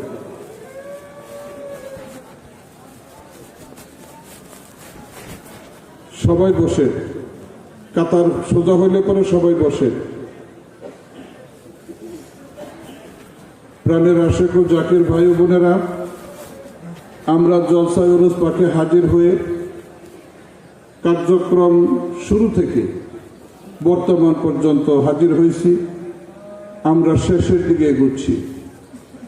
দয়াল বাবাজন ফরমান, শেষ ভালো যার সব ভালো তার, শেষ ভালো যার সব ভালো তার, সেই শেষ প্রান্তে আমরা উপনীত হচ্ছি। জিয়ারতের মাধ্যমে আমাদের এই জলসা মোবারকের আনুষ্ঠানিকতা সমাপ্ত হবে। সেই জিয়ারতের কাছাকাছি সময় আমরা অবস্থান করছি। আমরা একটা মুহূর্তের জন্য এখন আর বেখেয়ালি হব না, একটা মুহূর্তের জন্য আমরা খেয়াল হারা হব না, খেয়াল ছাড়া হব না। আমরা খেয়ালের সাথে থাকব, খেয়াল কালবে ডুবে থাকব। আমাদের মুর্শেদ দয়াল বাবাজন ফরমান, প্রত্যেক নিঃশ্বাসেই খেয়াল কালবের ভিতর ডুবিয়ে রাখো, নচেত হালাক হওয়ার ভয় আছে। প্রত্যেক নিঃশ্বাস খেয়াল কালবে ডুবিয়ে রাখতে বলা হয়েছে, অর্থাৎ প্রত্যেক দমে আল্লাহ জিকির খেয়াল করতে বলা হয়েছে। প্রত্যেক নিঃশ্বাসে প্রত্যেক দমে দমে আল্লাহ জিকির খেয়াল করতে বলা হয়েছে। আমাদের খেয়াল করতে হবে, খেয়াল ঠিক রাখতে হবে। যার খেয়াল যত বেশি ঠিক হবে, তার ইবাদত বন্দিগি তত বেশি মজবুত হবে, সঠিক হবে এবং আল্লাহর দরবার পর্যন্ত পৌঁছাবে, কবুল হবে। ইবাদতের নিয়ামত সিনায় ধারণ করে বাড়ি পর্যন্ত নিয়ে যাওয়া লাগবে। কাজে মিয়া ভাইরা, বেখেয়ালি হওয়া যাবে না। আমরা খেয়ালের সাথে অবস্থান করব। সৈয়দজি জামাতে তশরিফ নেবেন, সৈয়দজি জামাতে তশরিফ নেবেন। আমরা বেখেয়ালি হব না, আমরা খেয়ালের সাথে থাকব। আমাদের মুর্শেদের শিক্ষা হচ্ছে হুজুরি দিলে নামাজ আদায় করতে হবে। এটা শুধু আমাদের মুর্শেদের শিক্ষা নয়, যে শিক্ষা দয়াল নবী দিয়ে গেছেন। দয়াল নবী ফরমান, দয়াল নবী ফরমান, লা সালাতা ইল্লা বি হুজুরিল কালব। হুজুরি দিল ব্যতীত নামাজ হয় না, হুজুরি দিল ব্যতীত নামাজ আল্লাহর দরবারে পৌঁছায় না, হুজুরি দিল ব্যতীত নামাজ আল্লাহর দরবারে কবুল হয় না। আল্লাহর নবী আরো ফরমান, আস-সালাতু মিরাজুল মুমিনিন। মুমিনের মেরাজ হয় নামাজে। কাজেই নিয়ে ভাইয়ের আমার, নামাজে মেরাজ হাসিল করতে হলে নামাজে হুজুরি অর্জন করতে হবে। আর নামাজে হুজুরি অর্জন করতে হলে মুর্দাদেরকে জিন্দা বানাবার জন্য প্রত্যেক দমে নিঃশ্বাসে খেয়াল কালবে ডুবাইতে হবে। যেই কলবে আল্লাহর জিকির আছে ওই কলব হলো জিন্দা, যেই কলবে আল্লাহর জিকির নাই ওই কলব হলো মুর্দা। মুর্দা দিলে শয়তান বসবাস করে ধোঁকা দেয়, কুমন্ত্রণা দেয়, ওয়াসওয়াসা দেয়। আর জিন্দা দিলে আল্লাহ আল্লাহ আল্লাহ জিকির জারি হয়। প্রাণের আশেক ও জাকের ভাই ও বোনেরা, এই জন্য আমাদের মুর্শিদ আমাদেরকে শিক্ষা দেন দিল জিন্দা বানাইতে হবে। আর দিল জিন্দা হলো যেই দিলে জিকির আছে ওই দিল হলো জিন্দা। জিন্দা দিলওয়ালা ব্যক্তি যখন নামাজে দাঁড়ায় কলবে খেয়াল করার সাথে সাথে তার নামাজে হুজুরি তৈরি হয়। মিয়া ভাইর আমার, আমি আগেও বলেছি এখনো বলবো, নামাজে হুজুরি কি? নামাজে হুজুরি হচ্ছে ভিডিও অডিও কলের মতো। মোবাইলে আমরা কথা বলি না, অডিও কল, দেখা যায় না, শোনা যায়, কথা বলা যায়, এটা হলো নামাজে হুজুরি। আর নামাজে মেরাজ হলো ভিডিও কল। ওই যোগ্যতা অর্জন করে বান্দা যখন যায় নামাজে সেজদা দেয়, আল্লাহু আকবার বলে যখন আল্লাহকে ডাক দেয়, হুজুরি দেলওয়ালা ব্যক্তি, নামাজে মেরাজওয়ালা ব্যক্তি ডাক দেওয়ার সাথে সাথে আল্লাহ তার ওই বান্দার সামনে কুদরতি কদম হাজির করে দেয়। আর বান্দা ওই কুদরতি কদমে সেজদা দেয়, ওটাই হয় মেরাজ। ওখানে দেখা সাক্ষাৎ সবটাই হয়। চূড়ান্ত পর্যায়ের নামাজ, নামাজে মেরাজ। এই শিক্ষা একমাত্র এই পৃথিবীতে নবী রাসূলগণ দিয়ে গেছেন। সেখান থেকে শুরু করে আমাদের নবী নবী মুহাম্মদুর রাসূলুল্লাহ সাল্লাল্লাহু আলাইহি ওয়াসাল্লাম সেই যাযাবর জাতিকে ট্রেনিং, প্রশিক্ষণ ও তালিমের মাধ্যমে আল্লাহর আরশ পর্যন্ত পৌঁছে দিয়েছিলেন, নামাজে মেরাজ পর্যন্ত তাদের পৌঁছে দিয়েছিলেন। আমাদের নবীর মাধ্যমে যখন রিসালতের দরজা বন্ধ হয়ে গেল, আনা খাতামুন নবী লা নবী আবাদি, আমি হলাম শেষ নবী, আমার পরে আর কোন নবী আসবে না, আর কোন নবী থাকবে না, এই নবুয়তের দরজা যখন বন্ধ হয়ে গেল, ঠিক তখন থেকেই শুরু হলো বেলায়েত। এই বেলায়েতের যুগে সিনা বসিনা যে ট্রেনিং, সিনা বসিনা যে শিক্ষা, সিনা বসিনা যে প্রশিক্ষণ, আত্মা শুদ্ধ দিল জিন্দা নামাজে হুজুরির প্রশিক্ষণ, সিনা বসিনা অদ্যাবধি চলে আসছে এবং কিয়ামত পর্যন্ত এই ট্রেনিং, এই প্রশিক্ষণ চলতে থাকবে। যেই মাধ্যমে বান্দা এই ধুলির ধরা থেকে আল্লাহর আরশ আজিম পর্যন্ত পৌঁছতে পারে, আল্লাহ পর্যন্ত পৌঁছতে পারে। আল্লাহর নবী মেরাজে গিয়েছিলেন বুরাকে চড়ে, আল্লাহর নবী মেরাজে গিয়েছিলেন রফরফে চড়ে। একটা সময় পর্যন্ত, একটা সীমানা পর্যন্ত জিব্রাইল আল্লাহর নবীর সঙ্গী ছিলেন, ওইখান পর্যন্ত গিয়েছেন। এরপরে বলছেন, আর এক চুল পরিমাণ সামনে আগাবার সাধ্য আমার নাই, সামর্থ্য আমার নাই, হে নবী আপনাকে একাই যেতে হবে। আল্লাহর নবী রওনা হলেন। মানবীয় কারণে চিন্তা করলেন, এতক্ষণ জিব্রাইল সাথে ছিল, যত সমস্যা বা কিছু হয়েছে আমি জিব্রাইলের মাধ্যমে জানতে পেরেছি, জিব্রাইল নাই, এখন আমি একা চলছি। এই চিন্তা করতেছে। আর এমন সময় দেখে অনুভব করে আল্লাহর নবী সামনে যেন কার পায়ের শব্দ পাওয়া যায়, আবু বকর না হয় বেলালের পদধ্বনি শোনা যায়। আল্লাহর নবী জানতে চাইলেন, আমি আল্লাহর দেওয়া বাহনে চড়ে, বোরাকে চড়ে, রফরফে চড়ে আসমানে হাজির হয়েছি, আরশে আজিম পর্যন্ত পৌঁছে গেছি। হে আমার সঙ্গী, তোমার আওয়াজ, পায়ের আওয়াজ, শব্দ শোনা যায়, তুমি কেমন করে আরশে আজিম পর্যন্ত পৌঁছলে?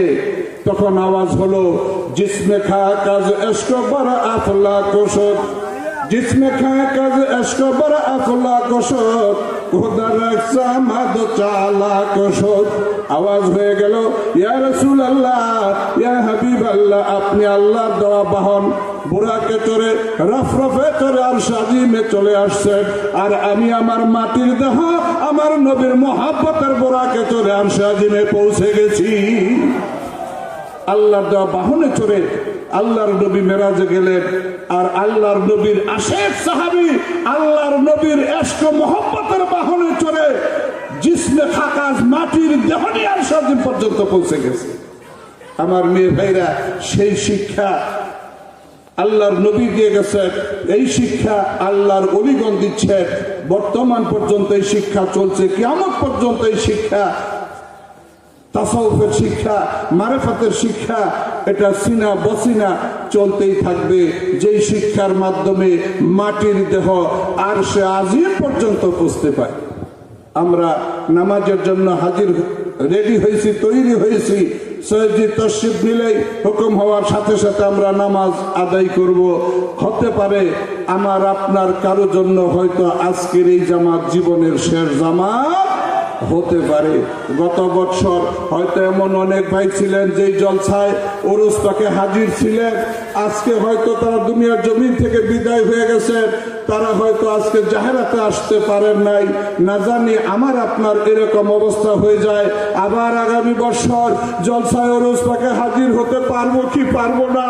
আল্লাহ দয়া করে এই জলসা পাকে আমাদেরকে আনছেন, আমরা যেন আজিজের মাধ্যমে, আমরা যেন কাকুতি মিনতির মাধ্যমে, চোখের পানির বিনিময়ে আমরা যেন এই জলসা মুবারকের নিয়ামত পরিপূর্ণভাবে সিনায় ধারণ করে বাড়ি পর্যন্ত পৌঁছতে পারি।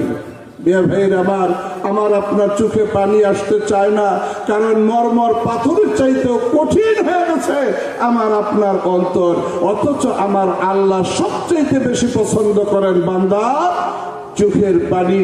এই জন্য আল্লাহ কোরআনে পাকের মধ্যে ঘোষণা করেন, ফালিয়াদহাকু কালিলাও ওয়া ইয়াবকু কাসীরা।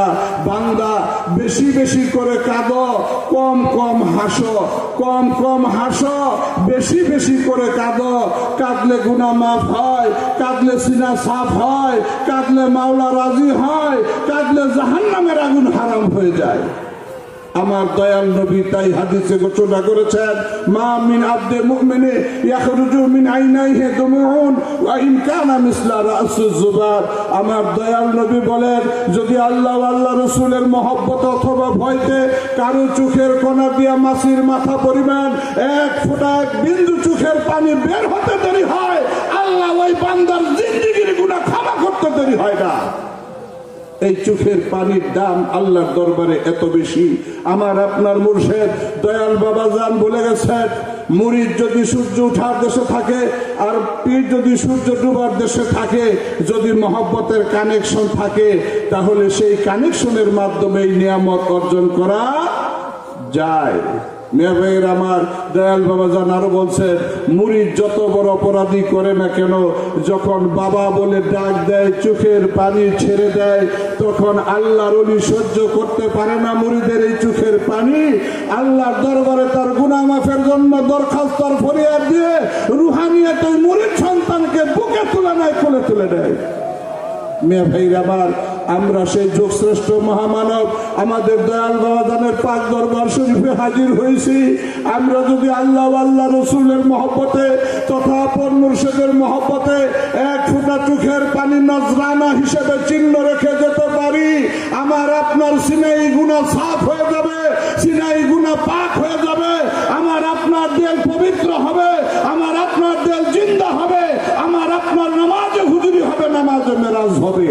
আমার হোক আর নাই হোক, এই মজলিসে যদি একটা লোকেরও হয়ে থাকে, তার উসিলায় আমাদের বাকি সকলের নামাজ জামাত আল্লাহর দরবারে কবুল হয়ে যাবে। আর ওই জামাতে যদি স্বয়ং আল্লাহর ওলি জাহেরাতে হাজির থাকেন, রুহানিয়াতে হাজির থাকেন, আল্লাহ তার ওই অলির খাতিরে, আল্লাহ তার ওই বন্ধুর খাতিরে, আল্লাহ তার মাহবুবের খাতিরে ওই সমস্ত জামাতের আল্লাহ দরবারে কবুল হয়ে যায়। পুরা জামাত আল্লাহর দরবারে কবুল হয়ে যায়, সকলের নামাজ কবুল হয়ে যায়। এজন্যই তো আমরা ছুটে আসি, বাড়ি ঘর, ছেলে মেয়ে, স্ত্রী পুত্র, পরিবার পরিজন দুনিয়াকে পিছনে ফেলে আল্লাহকে সামনে পাওয়ার জন্য মুর্শিদের কদমে হাজির হই।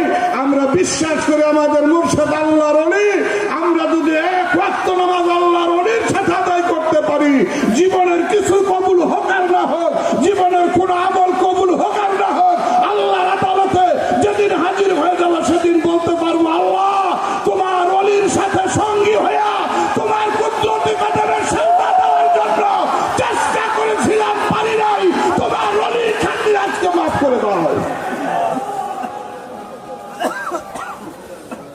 কাহার থেকে যখন আল্লাহ গাফুরুর রাহিম হবেন, এমনি করে করে ছোট্ট ছোট্ট উসিলাকে অবলম্বন করে আল্লাহ তার বান্দাদেরকে মাফ করতেই থাকবে। মেয়ে ভাইয়ের আমার, আমরা আজকে সে আল্লাহর ওলির দরবারে মুর্শিদের কদমে হাজির হয়েছি। সকলে খেয়াল কালবে ডুবাই রাখবো। মুর্শিদের ওই কদম মোবারক দিলের হাত দিয়ে জড়ায় ধরে 2 ফুটা চোখের পানি নজরানা পেশ করার চেষ্টা করব। নামাজে দাঁড়িয়ে আল্লাহর কুদরতি কদমে 2 ফুটা চোখের পানি নজরানা দিয়ে নামাজ আদায় করার জন্য চেষ্টা করব। এই জন্য কেউ বেখালি হবেন না, কেউ বাড়ি ঘরে চিন্তা করবেন না, যাওয়ার চিন্তা করবেন না। আপনি বাড়ি যাওয়ার জন্য ব্যস্ত হয়ে গেছেন, গাড়ি কোন সাইডে আছেন খোঁজ খবর নিচ্ছেন। বাড়ি পর্যন্ত পৌঁছতে পারবেন এমন লাইসেন্স, এমন সার্টিফিকেট, এমন গ্যারান্টি কি আপনার আছে? একটা দম নিয়েছি, আরেকটা দম নিতে পারবো কিনা এই গ্যারান্টি আমার আপনার নাই। যতক্ষণ আল্লাহর ওলির দরবার আছি, যতক্ষণ আল্লাহর ওলির দরবার আছি, আমরা ফায়েজ, বরকত, রহমত ও নিয়ামতের সাগরে হাবুডুবু খাচ্ছি। আমার তাই এক মুহূর্তের জন্য বেখালি হওয়া যাবে না। আমরা খেয়াল কালবে ডুবে রাখবো, আমরা আজিজি করব, কাকুতি মিনতি করব, চোখের পানি নজরানা মুর্শিদের কদমে দেব, চোখের পানি নজরানা রাসূলের দরবারে দেওয়ার চেষ্টা করব, চোখের পানি আমার মহান আল্লাহ পাকের কুদরতি কদমে দেওয়ার চেষ্টা করব। আল্লাহ তার ওলির খাতিরে চোখের পানির বিনিময়ে আমাদেরকে পুত পবিত্র করে, আমাদের অন্তরাত্মাকে ফায়েজে পরিপূর্ণ করে, নিয়ামতে পরিপূর্ণ করে আমাদেরকে বিদায় দিবেন। আমরা সেই নিয়ামত নিয়ে বাড়ি যাব। বাড়ি গিয়ে আমরা ভুলে যাব না, বাড়ি গিয়ে আমরা ভুলে যাব না আপন মুর্শিদকে। আমরা বাড়ি গিয়ে ভুলে যাব না আপন মুর্শিদের হুকুম আহকামকে। মেয়ে ভাইয়ের আমার, বাড়ি গিয়েও আমরা মুর্শিদের হুকুম আহকামের তাবেদারি করব, হুকুম মানার চেষ্টা করব। আমরা নামাজ থেকে গাফেল হব না, নামাজ পড়তেই হবে, নামাজ বাদ দেওয়ার কোনো সুযোগ নাই। শরীয়তেও নাই, তরিকতেও নাই, মারেফতেও নাই। তবে শরীয়তে, তরিকতে, মারেফতে নামাজের বিভিন্নতা আছে, বিভিন্নতা আছে, হালাত আছে, অবস্থা আছে, কিন্তু পড়তেই হবে। আল্লাহর নবী নামাজ পড়ছেন কিনা? দয়াল বাবাজান নামাজ পড়ছেন কিনা? আমাদের দয়াল সৈয়দজি নামাজ পড়েন কিনা? দয়াল নবীর কি নামাজের দরকার ছিল? নামাজ পড়ে আল্লাহর সাথে যোগাযোগের জন্য। দয়াল নবীর যোগাযোগ আল্লাহর সাথে ছিল কি ছিল না? তারপরও নামাজ পড়ছেন তালিমুল উম্মত, উম্মতকে শিক্ষা দেওয়ার জন্য। এইভাবে আল্লাহকে পাওয়ার জন্য সাধনা করতে হয়। এবং আল্লাহর নবীর, আল্লাহর ওলিদের ইবাদত হচ্ছে, নবীর ইবাদত হচ্ছে উম্মত তরাবার জন্য, আল্লাহর ওলির ইবাদত হচ্ছে মুরিদ তরানোর জন্য। ইয়াশফাউ ইয়ামাল কিয়ামা সালাসা, 3 শ্রেণী কিয়ামতের ময়দানে সুপারিশ করে অগণিত মানুষকে জান্নাতে নিয়ে যাবেন। আল আম্বিয়া উসমাল উলামা উসমা শুহাদা। মেয়ে ভাইয়ের আমার, প্রথম শ্রেণী নবী রাসূলগণ, হক্কানি আলেম অর্থাৎ যারা ওলি তারা, এবং শহীদগণ অগণিত মানুষকে সুপারিশ করে জান্নাতে নিয়ে যাবে। মেয়ে ভাইয়ের আমার, সেই সুপারিশের পথ আমাকেই তৈরি করতে হবে, সেই সুপারিশের পথে আমাকেই হাঁটতে হবে। মুর্শিদের কোনো হুকুম অমান্য করা যাবে না। আমরা ওয়াদা করেছি তরিকা গ্রহণ করার সময় আমরা নামাজ পড়ব, শরীয়ত সম্মত জীবন যাপন করব, তরিকতের কাজ জোর দিয়ে করব, এবং শরীয়ত বিরোধী কোনো কাজ করব না। আমরা চুরি করব না, ডাকাতি করব না, মিথ্যা কথা বলবো না, সুদ খাবো না, ঘুষ খাবো না, পরনিন্দা পরচর্চা করব না। এইগুলি ওয়াদা করে আমরা তরিকা গ্রহণ করছি। এখন এইগুলা আমাদের পালন করার দরকার আছে না নাই? মুর্শিদ যা করতে বলেন বিনা বাক্যে নির্দ্বিধায় তা পালন করতে হবে, এবং মুর্শিদ যা নিষেধ করেন বিনা বাক্যে নির্দ্বিধায় তা থেকে দূরে থাকতে হবে। আমরা বিশ্বাস করি হুকুম মানাই তরিকা, তরিকার অপর নাম হুকুম মানা। এখন প্রশ্ন আসতে পারে, পীরের হুকুম মানাই যদি তরিকা হয় তাহলে কোরআন হাদিস কি? কোরআন হাদিস তাহলে কি? কোরআন হাদিসের বাস্তব নমুনাই পাওয়া যায় আল্লাহর ওলিদের কাছে। আল্লাহর ওলিরা এমন কোন কথা বলেন না যা কোরআন হাদিসের বিরুদ্ধে যায়। আল্লাহর ওলিরা এমন কোন কাজ করেন না যা কোরআন হাদিসের বিরুদ্ধে যায়। অর্থাৎ কোরআন হাদিস বাস্তবায়নের বাস্তব রূপই হচ্ছে আল্লাহ ওলিগণ। আল্লাহর নবী সম্পর্কে প্রশ্ন করা হয়েছিল। মিয়া ভাইয়েরা আমার, সাহাবীদের জন্য মডেল ছিল আল্লাহ নবী। কোন সমস্যা হলে দৌড়ে আল্লাহর নবীর কাছে যাইতেন। আল্লাহর নবী যেইভাবে বলতেন সেইভাবেই সমাধান হতো। এই যুগে আমরা আল্লাহর ওলিদের কাছে যাই, আল্লাহর ওলিদের নির্দেশনা মানলে, সঠিকভাবে পালন করতে পারলে সমস্যার সমাধান হয় কি হয় না? হয়। আমাদের ভুলের কারণে মিয়া ভাইরা আমরা যেন তরিকত থেকে পিছিয়ে না যাই। আজকে রহমতের ডাকের সময় শুনছেন এক মিয়া ভাই কোন কারণে অনুরাগ করে বলছে আমি আর চন্দ্রপাড়ার তরিকা করব না, চন্দ্রপাড়ার তরিকা ছেড়ে দিব। জাকের ভাইরা তার কাছে গেছে খেদমতের জন্য, বলছে এটা বাদ দিয়ে অন্য কথা কও, আমি আর তরিকায় নাই। তারপরে সে স্বপ্নে দেখছে বাম দুইটা রাস্তা, একটা ডাইনে একটা বামে, বামের রাস্তায় চলছে। কিছু দূর যায় দেখে ওই রাস্তার সামনে সৈয়দজি দাঁড়ালো। উনি ওই রাস্তায় যাইতে চায়, সৈয়দজি ওনাকে বারবার বারণ করেন এবং শেষ পর্যন্ত তাকে বাধ্য করেন ডাইনের রাস্তায় যাইতে। উনি ডাইনের রাস্তায় গিয়ে শেষ প্রান্তে দেখলেন এক অবস্থা যা জান্নাতের নমুনা। এখন ওনার মনের মধ্যে চিন্তা হলো যে আমি ডাইনে গিয়ে জান্নাতের নমুনা দেখলাম, তাহলে বামে যাইতে দেওয়া হলো না কেন? বামে কি আছে দেখতে হবে। এবং শেষ প্রান্তে গিয়ে দেখলেন সেখানে জাহান্নামের নমুনা। আল্লাহর অলিগড় দুনিয়ার মানুষ জাহান্নামে যাক এই জন্য তারা চিন্তা করে না, এই জন্য তারা দুনিয়া আসেন নাই, বরং আল্লাহর অলিগণ পৃথিবীতে আগমন করেছেন জাহান্নামী মানুষদেরকে ট্রেনিং প্রশিক্ষণের মাধ্যমে রূপান্তরিত করে জান্নাতি মানুষ বানাবার জন্য।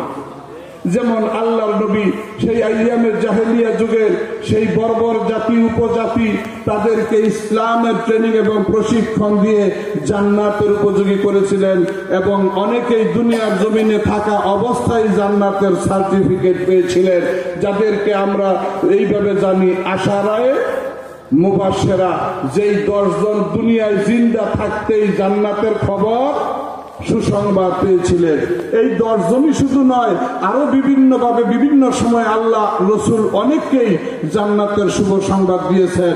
এই 10 জন সবচাইতে বেশি মশহুর এবং পরিচিত হয়েছে এই জন্য যে আল্লাহর নবী কোন মজলিসে এই 10 জনের নাম একসাথে একত্রে আলোচনা করে উল্লেখ করেছিলেন। এই জন্য এই 10 জন প্রসিদ্ধ হয়ে গেছে।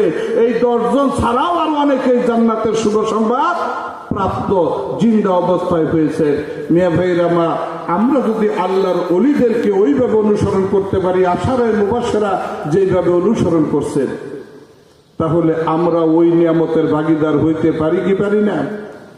হযরত আবু বকর রাদিয়াল্লাহু তাআলা আল্লাহর নবীর দরবার থেকে বিদায় নিয়ে রওনা হন বাড়ির দিকে। কিছু দূর যাওয়ার পরে আবার চলে আসে, কিছুক্ষণ অপেক্ষা করেন, অবস্থান করেন, আবার বিদায় নিয়ে চলে যান, আবার ফেরত আসেন, আবার কিছুক্ষণ অপেক্ষা করেন, আবার বিদায় নিয়ে চলে যান।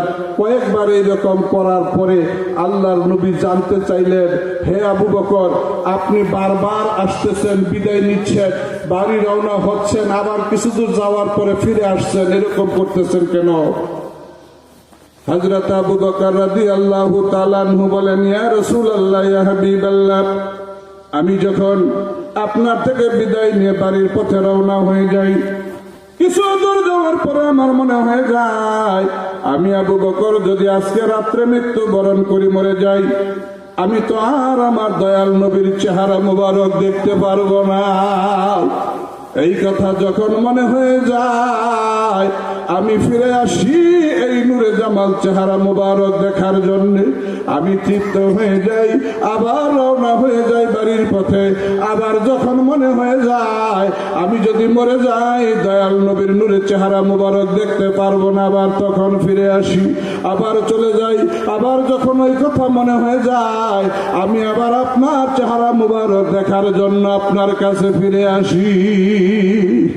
মেয়ে ভাইয়ের আমার, এমনি করে আল্লাহর নবীকে ভালোবাসছেন, এমন করে আল্লাহর নবীর চেহারা মুবারক দেখার জন্য আল্লাহর নবীর সাহাবীরা পাগল ছিলেন, ব্যতিব্যস্ত ছিলেন। সব সময় তারা নবীর চেহারা মুবারক দেখার জন্য একদল সাহাবী পাগল ছিলেন, যারা মসজিদে নববীর বারান্দায় অবস্থান করতেন, যাদের পরিচয় হলো আসহাবে সুফফা। 3 দিন 7 দিন পর্যন্ত নাহারি হয়ে মসজিদে নববীর বারান্দায় আসহাবে সুফফারা অবস্থান করতেন। আবার সামনে খানা দেওয়া হলেও 3 দিন 7 দিনের অনাহারি থাকা সত্ত্বেও তাদের সামনে খানা আসছে, তারা খানার দিকে তাকায় না। 3 দিনের অনাহারি সাহাবী আসহাবে সুফফারা খানার দিকে তাকায় না, আমার দয়াল নবীর চেহারা মুবারকের দিকে তাকাইয়া থাকে। যেই নবীর চেহারা দেখলে সাহাবীরা 3 দিনের ক্ষুধার যন্ত্রণা ভুলে যাইতেন। ও ভাইয়ের আমার, সেই ঘটনা 1400 বছর পরে চন্দ্রপাড়া জমিনে দেখা যায়। আমার চেহারা মুবারক দেখার সাথে সাথে যাদের ক্ষুধার যন্ত্রণা ভুলে যেত, দুনিয়ার কষ্টের কথা ভুলে যাইত, দুনিয়া ভুলে তারা আমার দয়াল বাবার চেহারা মুবারকের দিকে মোহব্বতের নজরে তাকিয়ে চোখের পানি ছেড়ে দিয়ে কাঁদতো। আবার এই চেহারার তো দাম, সেই চেহারার দিকে মহব্বতের নজরে তাকাইলে জীবনের গুনাহ মাফ হয়ে যায়। যে চেহারা মুবারকের দিকে তাকাইলে আল্লাহ আল্লাহ রাসূল রাজি আর খুশি হয়ে যায়। আমরা বড় ভাগ্যবান, আমাদের বড় আনন্দ নসিব। একজন নয়, 2-2 মহামানব চন্দ্রপাড়ার দরবারে আমরা পেয়েছি।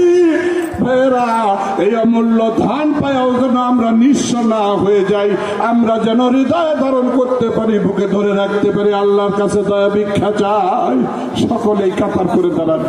ভাইরা, সকলেই কাতার করে দাঁড়ান, সুন্নত পড়েন। সকলেই কাতার করে দাঁড়ান, সুন্নত পড়েন। সবাই কেবলামুখী হন।